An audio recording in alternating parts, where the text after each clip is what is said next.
When we sent the lab to be inspected this past summer, the inspector did let us know he was passing it. It was good for this year, but expressed concerns on the challenges of passing inspection this summer.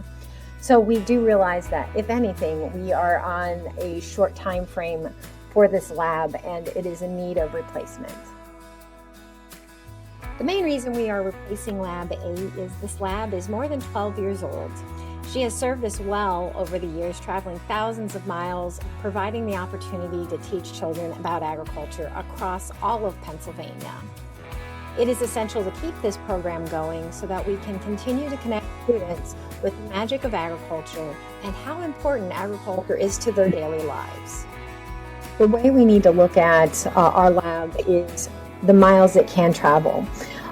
We do think about 1,500 to 2,500 miles, primarily in Western Pennsylvania for this lab in the spring, but it does serve the entire state. We do serve maybe not as many school districts because of this unique role Lab 8 plays, but it does help us when we have an entire school district that may volunteer or register their schools for the lab. What it does is we are able to focus that lab to serve one specific district, while the other labs continually serve the rest of the schools across Pennsylvania.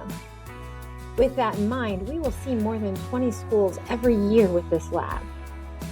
If we don't replace this lab, it will make it much more difficult to balance the needs and demands for this entire program, and we run the risk of seeing more than 17,000 students missing out on the opportunity for agriculture education and a visit to the Ag Lab.